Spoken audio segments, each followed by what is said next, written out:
O planeta Terra foi visitado por uma civilização alienígena. Entretanto, eles não fizeram questão alguma de fazer contato com os seres humanos. E, tão rápido quando eles vieram, eles se foram. Essa é provavelmente a descoberta mais importante da história da humanidade. Nós não estamos sozinhos no universo. E sabe o que isso vai mudar para a humanidade? Nada.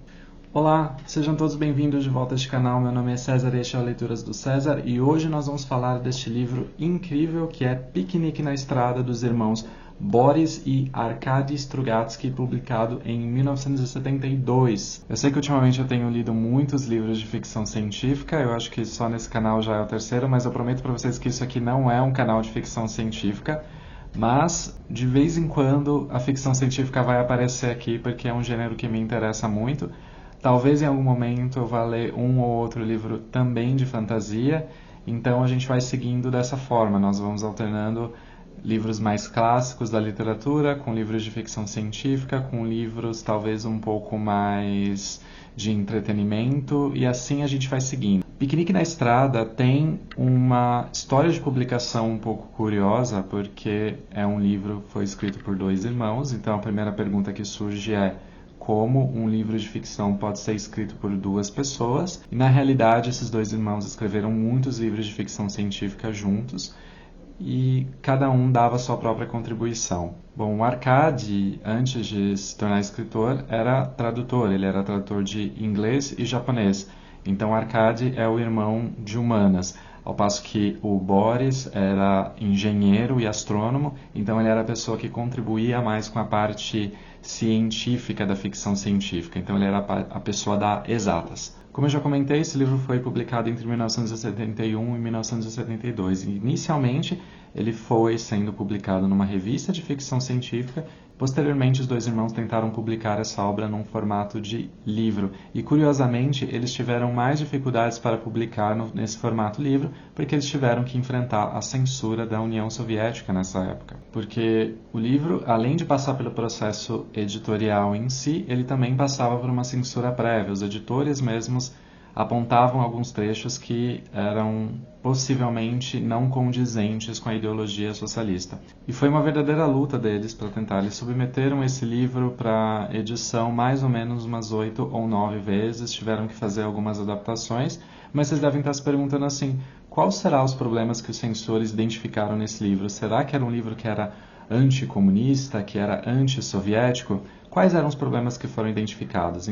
Nesta edição da Aleph, nós temos um pós-fácil que foi escrito pelo Boris Strugatsky alguns anos depois, e ele conta como foi esse processo de publicação do livro. Ele descreve aqui alguns trechos do livro que foram apontados como possivelmente problemáticos pelos censores. Então, eram frases como: deve levantar esse seu traseiro gordo, ou você é um canalha, um abutre mesmo. Como vocês devem imaginar, os problemas que foram apontados eram basicamente trechos do livro que eram apontados como imorais ou eram apontados como não condizentes com a moralidade socialista. Nesse pós-fácil, o Boris aproveita para destilar o seu veneno contra a censura soviética e ele diz o seguinte: ele está falando aqui de um departamento da imprensa e propaganda, que era o órgão soviético que era responsável pela censura. E ele dizia o seguinte: pois eles eram os tigres, até os elefantes da fauna ideológica soviética, os poderosos senhores do destino, dirigentes e donos da verdade. Quem se lembraria deles hoje em dia? Quem se interessaria pelos poucos que ainda estão vivos? E de que adianta então falar dos de força menor, do exército inteiro de funcionários públicos da ideologia, daqueles demônios menores cujo nome é legião? O mal que eles causavam era imensurável. A maldade e a baixeza deles exigem, como disseram no século XIX, uma pena mais experiente, poderosa e ácida do que é a minha. E nem quero dar crédito a eles nessas páginas, que sumam para sempre nas brumas do passado, como espíritos malignos das trevas. E a despeito disso, o livro foi, ao final, publicado. Em 1979, ele foi adaptado para o cinema pelo Andrei Tarkovsky. O filme é um pouquinho diferente do livro, eu vou falar um pouco dele mais tarde, e o título é Stalker ou Stalker. Se vocês quiserem assistir esse filme legalmente, tá? Eu vou postar aqui um link do YouTube. É a própria distribuidora que detém os direitos. Ela disponibilizou o filme num canal no YouTube, mas com legendas em inglês. Se você consegue ler em inglês e gostaria de ver esse filme de graça e legalmente, eu vou deixar o link para vocês, tá?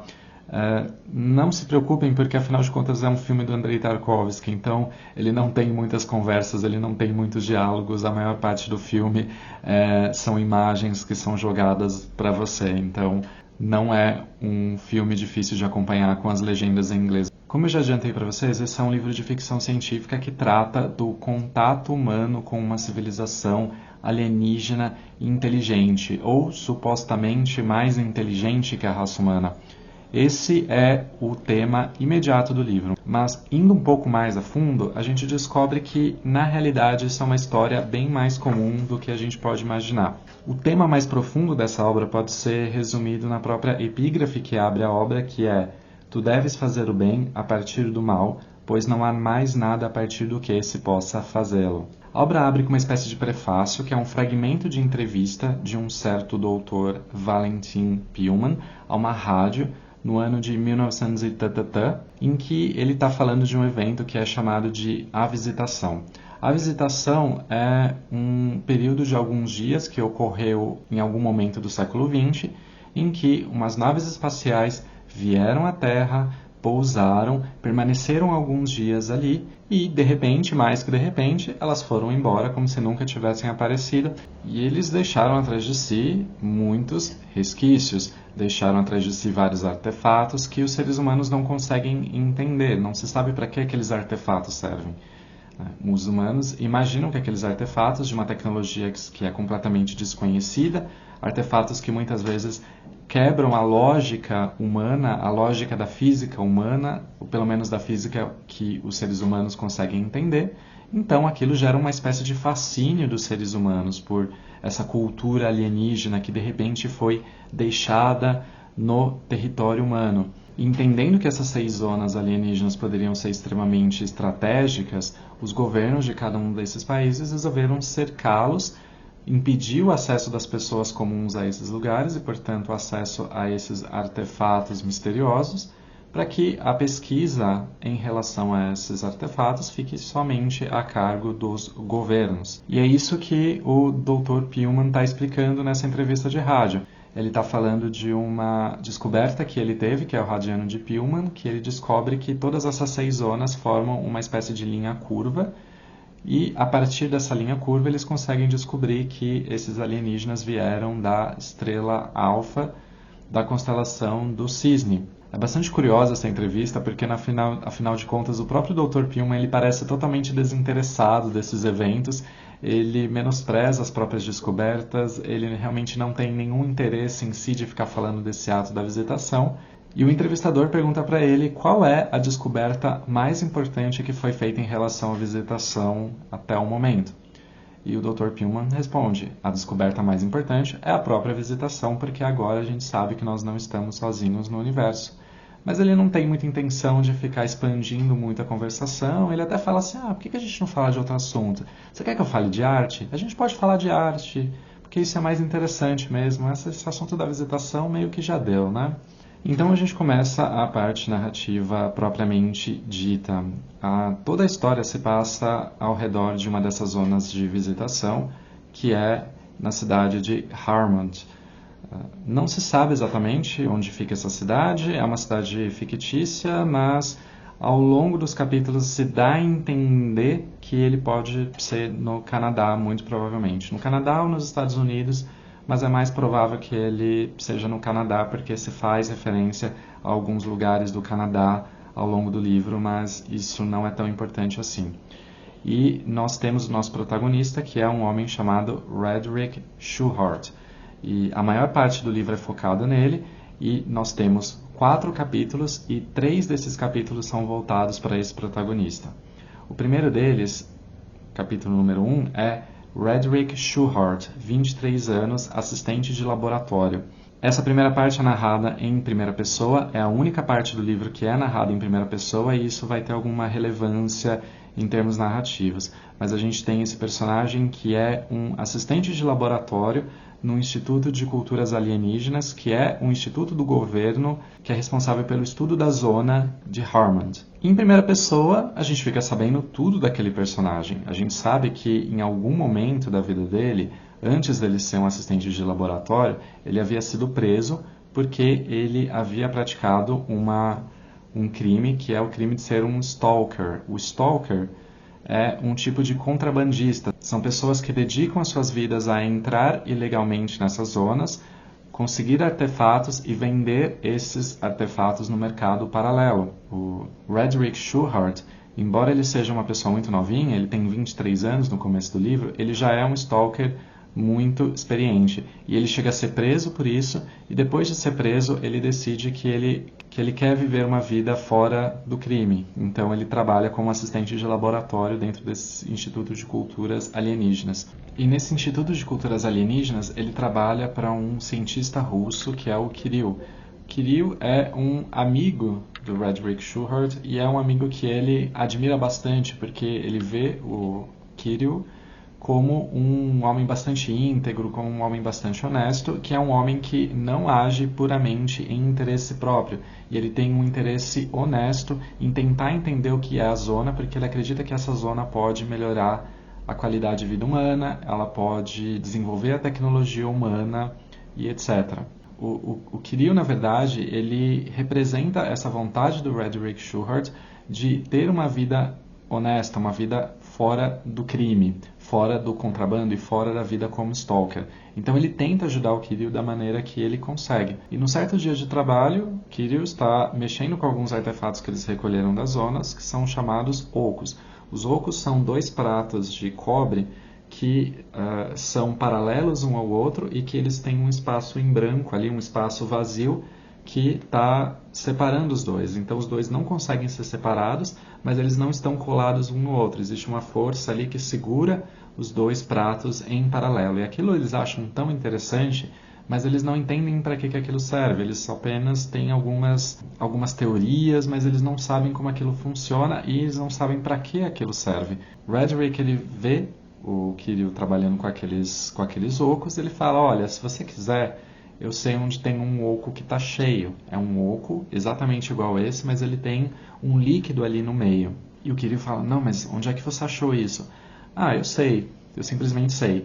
Na verdade, a gente sabe que ele sabe disso porque ele é um stalker, ele foi um stalker. Então ele sabe disso porque existem determinadas áreas de contrabando onde essas coisas foram encontradas.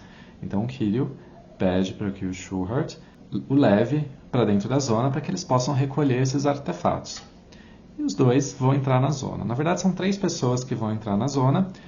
Eles precisam ir sempre em 3 pessoas e eles vão uma espécie assim de barquinho que vai flutuando ali pelas ruas. E eles dizem que aquele lugar é muito perigoso, porque existem diversas armadilhas que podem matar as pessoas.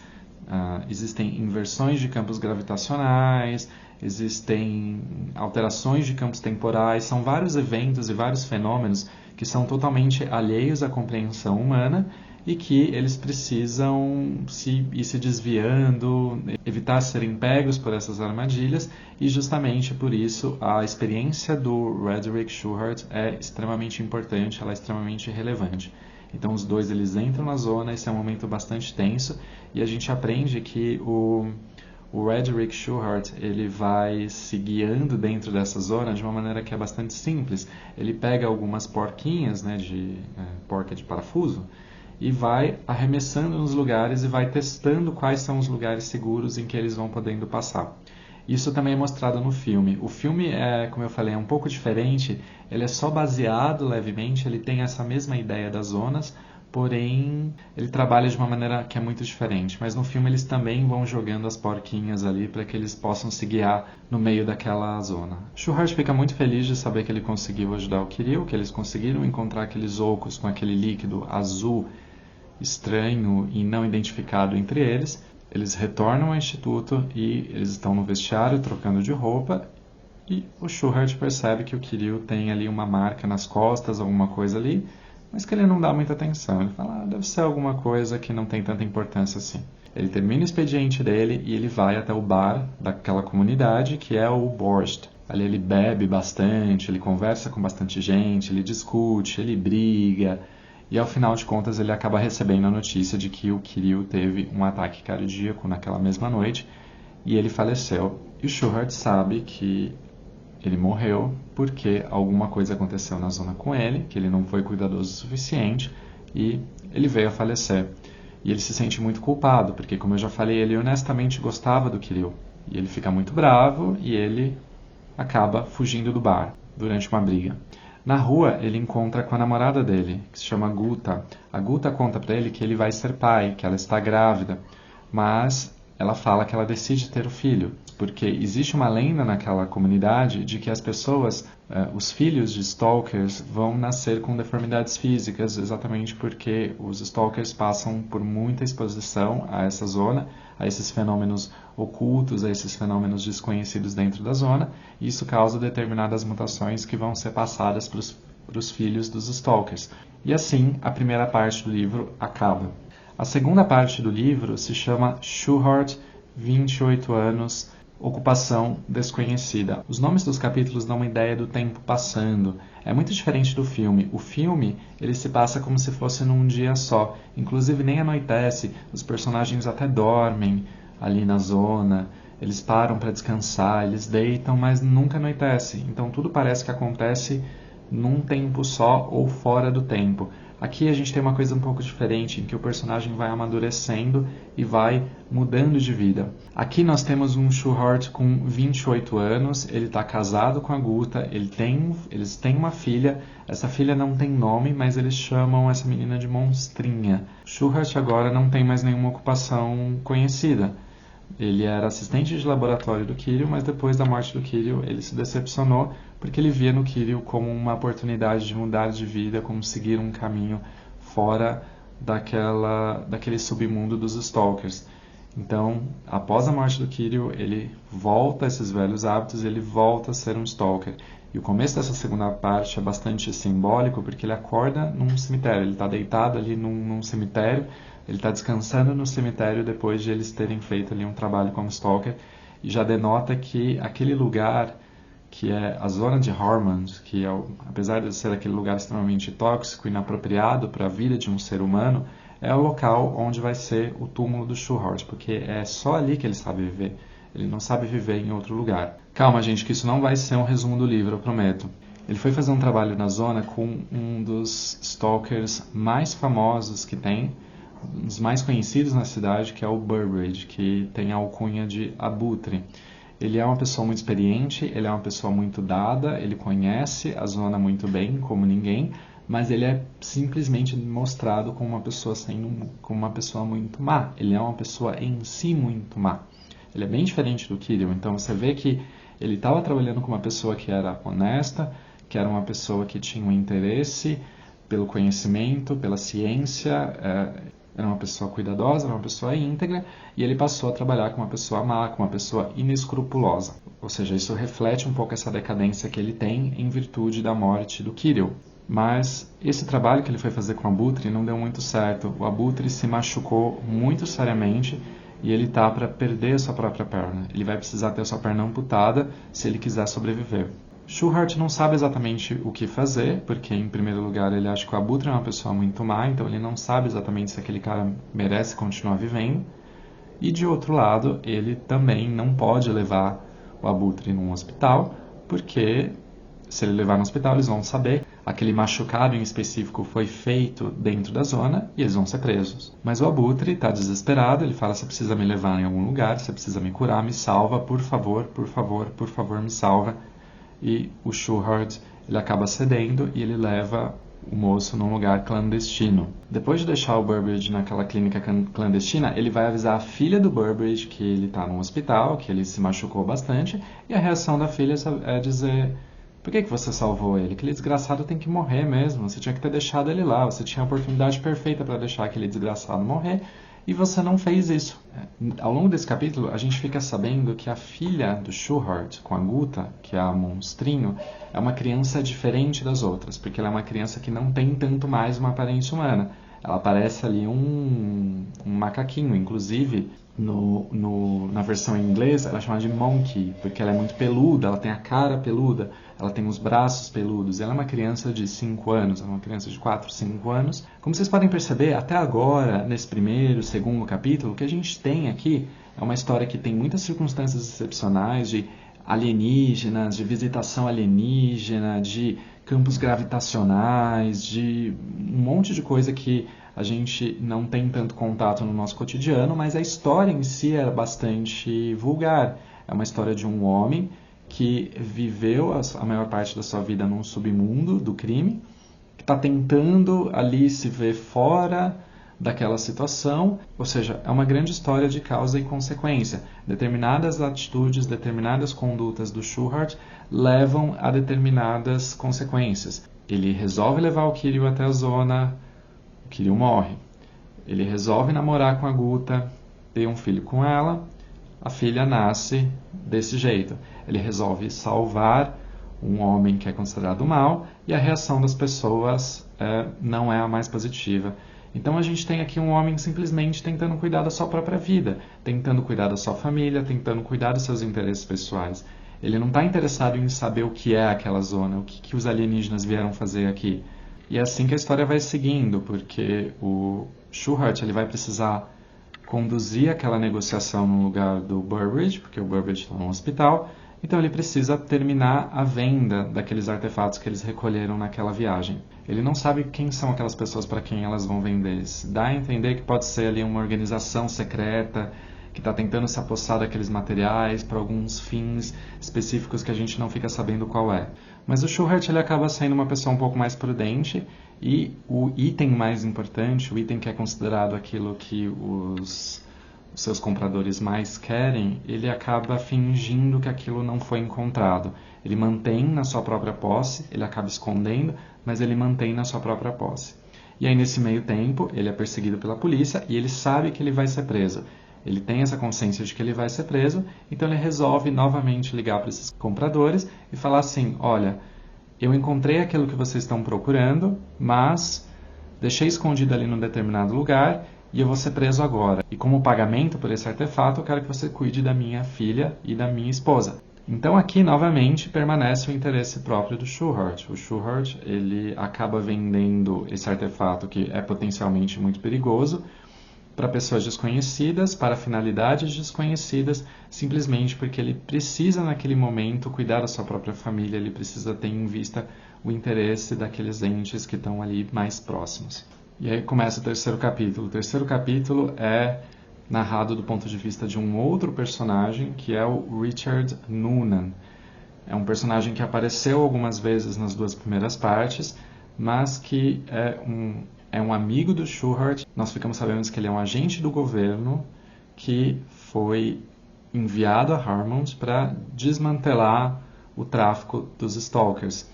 E ele acha que ele está tudo por cima, né? Ele acha que ele já cumpriu a missão dele, que o tráfico não existe mais, mas ele acaba descobrindo que, na verdade, o tráfico está mais forte do que nunca. O tráfico foi mudando de cara. Antes eram os stalkers, mas agora eles usam empresas laranjas para fingir que estão oferecendo determinados serviços, mas que esses serviços se dedicam, na verdade, ao tráfico da mesma forma que acontecia antes.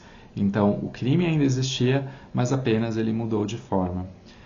E esse é o capítulo talvez mais filosófico da obra. Aqui, nesse capítulo, a gente tem uma reflexão sobre, de fato, o que é a visitação, qual é a importância da visitação. E, em algum momento, ele vai ter uma conversação com aquele mesmo Dr. Pillman que a gente viu naquela entrevista.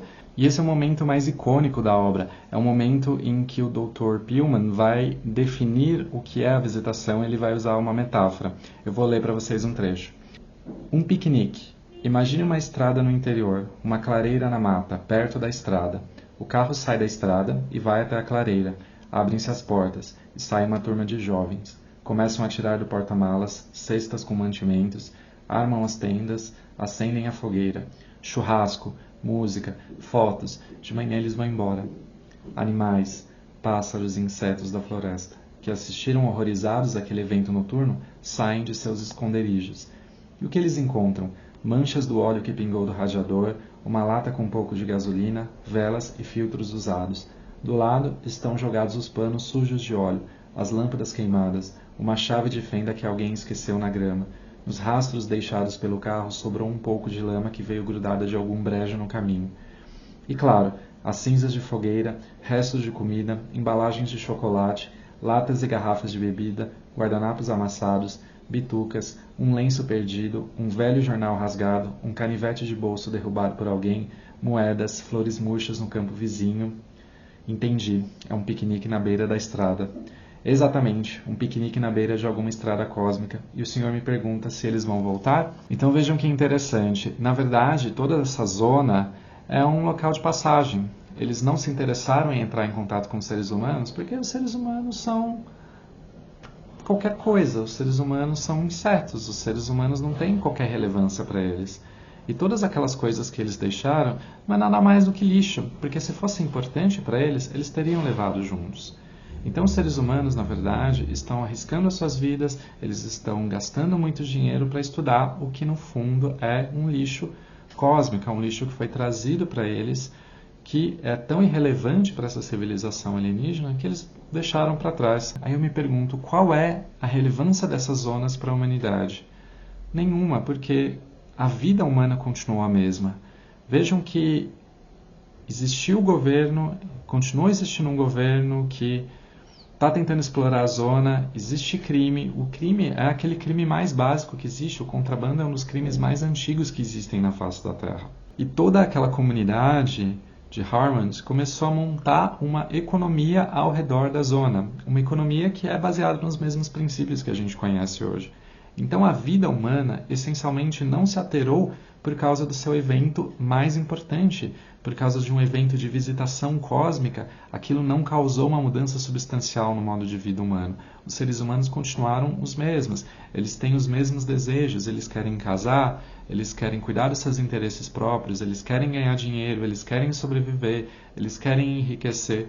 Todas essas coisas não se alteraram por causa de uma visita cósmica. Eu não acho que esse livro necessariamente tem algum tipo de implicação política, mas pensando que ele foi publicado na União Soviética dos anos 70, talvez a gente consiga pensar num paralelo entre esse evento de visitação cósmica e a Revolução Russa, talvez, em que as pessoas continuaram sendo as mesmas. A revolução veio, o regime mudou, mas as pessoas continuaram as mesmas, elas têm os mesmos desejos, elas têm os mesmos interesses.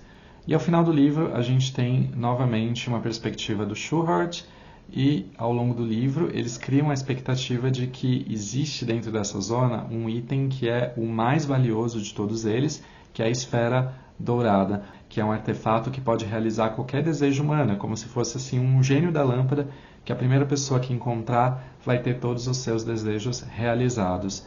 E o último capítulo gira em torno dessa esfera, dessa lenda dessa esfera dourada. Será que ela existe? Será que ela é só uma lenda? Será que o Schuhart vai conseguir? Será que outra pessoa vai conseguir chegar a essa esfera dourada, se ela existe? Eu não vou contar nada disso para que vocês possam ler o livro. Concluindo, Piquenique na Estrada é uma grande obra da ficção científica, é uma obra que eu não conhecia, é uma obra que eu fiquei conhecendo até recentemente, e gostei muito, achei uma obra que deve ser lida, é uma das grandes obras da ficção científica. Pretendo relê-la em algum momento, porque eu acho que esse livro tem certas sutilezas, tem pequenas sutilezas que você vai entendendo conforme você vai digerindo cada um desses capítulos, cada uma dessas narrativas, esses personagens. E eu espero que vocês também tenham se animado para ler. Se você gosta de ficção científica, essa obra é imperdível, é indispensável aí para o seu panteão de leituras. Se você gostou desse vídeo, eu peço humildemente que você dê o seu like, que você se inscreva nesse canal, para que você possa ficar atento aos novos lançamentos, ok? Boas leituras, tchau, tchau!